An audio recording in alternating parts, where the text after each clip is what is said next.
Maayong gabi mga igsoon.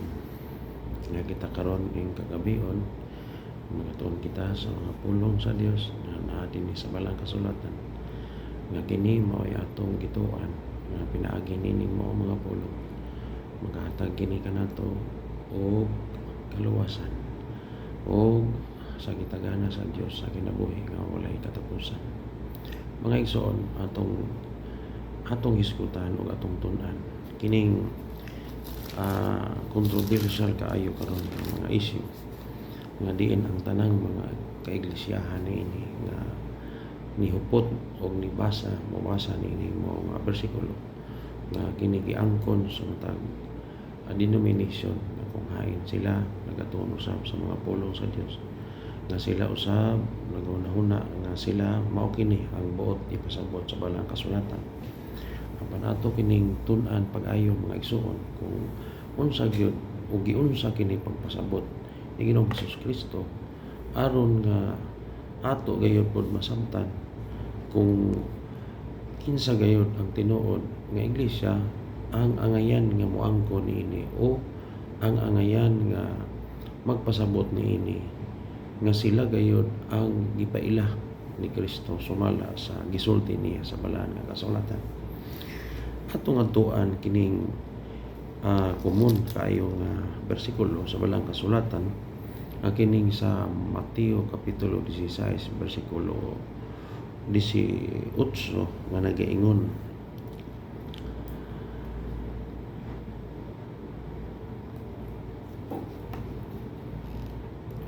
ug ako nagaingon usab kanimo nga ikaw mao si Pedro ug sa ibabaw niining bato pagatukuron ko ang akong iglesia.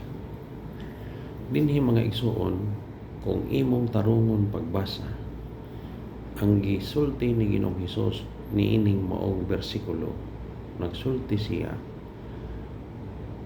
nga matud pa niya ug ako kana nga point mga igsoon nga punto nagrepresentar kana sa kang Kristo, no? Ug ako nagaingon usab kanimo, so meaning siya, no, si Kristo nagaingon usab kanimo nga ikaw mao si Pedro, ikaduhang lawas o ikaduhang persona nga gisultihan o naa ni ining maong bersikulo, no? Una, nag-ingon siya og ako nagaingon kanimo, nagaingon usab kanimo nga ikaw mao si Pedro ug sa ibabaw niining bato mo na ikatulo, no? Ikatulo nga karakter nga naa sa Biblia ang bato, no? Ug sa ibabaw niing bato pagatukuron ko ang akong iglesia. So kung tan-awon nato kini, kung ato kining paminawon o aninawon pag-ayo kining maong bersikulo, giangkon kini sa usa ka denomination nga kuno sila kini kay tungod kay si Kristo ang nag-ingon nga mao ang nagtukod kay sumala siya man ang nag-ingon gayud didto kang Pedro nga ingon siya og ako nagaingon, timani ang grammar kon og ako o atong klaron og ako nagaingon usab kanimo nga ikaw mao si Pedro, so ikaduhang karakter, ug sa ibabaw nining bato pagatukuron ko ang iglesia. So karon mga kaigsuonan,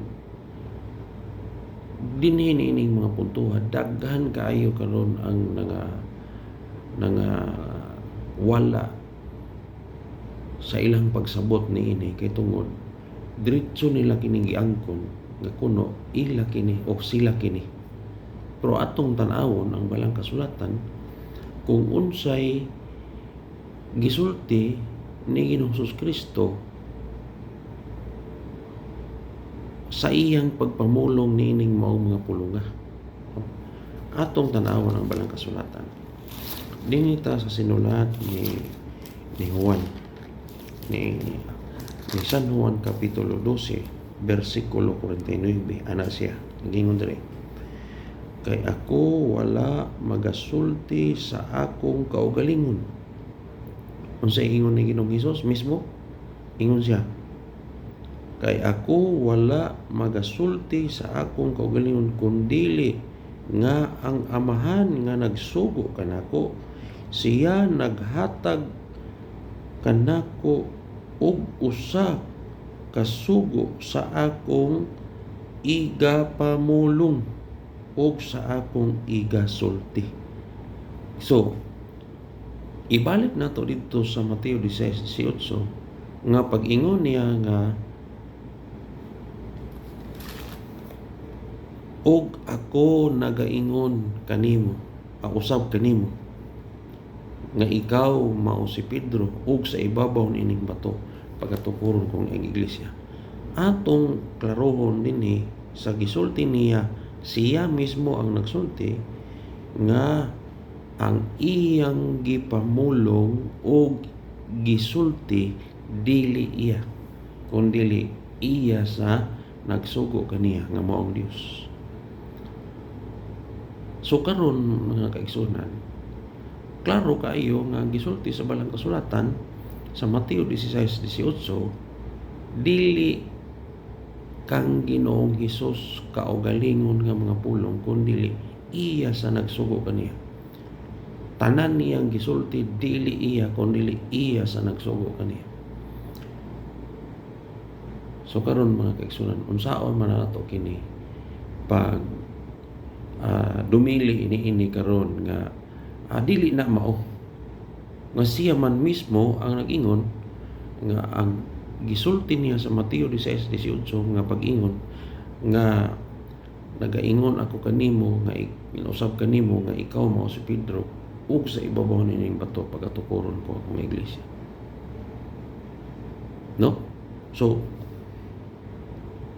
atong dugangan sa bersikulo 50, ug ako nahibalo nga ang iyang sugo mao ang kinabuhi nga walay katapusan. So unsay gisulti ni Ginoong Hesus? Nga ang sugo sa Amahan didto kaniya mao ang kinabuhi nga walay katapusan, kay tungod ikaw nga karon anaa sa sulod sa iglesia, na apil dinhi nga nituo na sa sulod sa iglesia, maapil ka sa kinabuhi nga walay katapusan, kay mao ni gisugo sa Amahan dito kang Kristo sa pagtukod niya og iglesia. So di ba, klaro kaayo mga kaigsunan, nga gipaklaro kayo sa balang kasulatan nga ang gitukod nga iglesia mao ang iglesia nga iya sa Dios, no? So mo ni mga kaigsunan nga ang sulti dinhi sa balang kasulatan atong padayonon, busa ang mga butang nga akong gipamulong ko sama gayud sa giingon kanako sa Amahan. So kung atong sabton sa simple kayo nga pagsabot, ang giingon niya dito sa Mateo 16:18, dili to iyang kaugalingong mga pulong, kundi pulong sa Amahan nga gisugo niya dito kang Kristo nga maoy isulti ug maoy igaingon ngadto kang Pedro. So nagits na to mga igsoon, na klaro kaayo nga ang gisulti ni Kristo sa Mateo 16:18 dili iya, kundi iya sa nagsugo kani. Sumo ka na mga kaigsunan, klaro ug tataw kayon nga ang pulong nga gisulti ni Kristo dili iyang kaugalingong mga pulong, kundi pulong nga iya sa Dios, no? Dili pa doon na pa'y laing nagipamatuod sa Ginoong Hesus dinhi sa Juan Kapitulo 3, versikulo 34, nag-ingon siya dinhi, kay ang gisugo sa Dios nagasulti sa mga pulong sa Dios. O, di ba? Kisa magisugo sa Dios? Si Kristo. Nagasulti si Kristo sa mga pulong sa Dios, dili pulong ni Ginoong Hesus. No? Ingon niya din atong padayon. Kay ang Dios wala magahatag kaniya sa espiritu pinaagi sa tinaksanay. Oh, wala ang Dios maghatag kaniya og espiritu sa tinaksanay. Kana bang lahi o iyang kaugalingon nga iyang giangkon sa iyang kaugalingon nga ako ni, no? Ako ning bahin. No? Kay gisugo ko nimo ako ni. No. Ang giingon sa balahang kasulatan, gisulti ni Ginoong Hesus o ang iyang ginapamulong ang pulong sa gisugo sa Amahan o sa Dios ngadto kaniya. So, klaro mga igsoon nga ang iglesia nga gitukod ni Kristo sumala sa Mateo 16:18 dili nato ikalimod nga klaro gayon nga mao ang iglesia sa Dios. Sumuna mga kaigsunan nga mag-amping kita nga dili gayud kita mawala nining maong iglesia. Katong kini iglesia iya gyud sa Dios, no? So dinhi sa balang kasulatan klaro man gayud, no, nga daghan kayo gayud karon nga nang lutaw nga mga iglesia nga mga gani bisan duna na karoy mga daghang mga tawo nga naghimo-himo og pundok og naghimo-himo og nagtukod sila ilang iglesia. Unya gidala nila kining maong mga bersikulo. So dunay pamatuod si Apostol Pablo niini mga kaigsunan. Dirita sa Hebrewhanon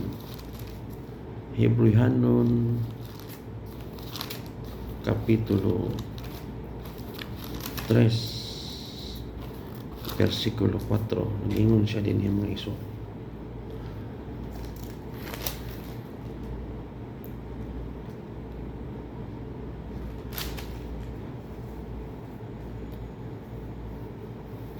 Kay ang tagsa-tagsa kabalay gitukod ni bisan kinsa, di ba ni ha?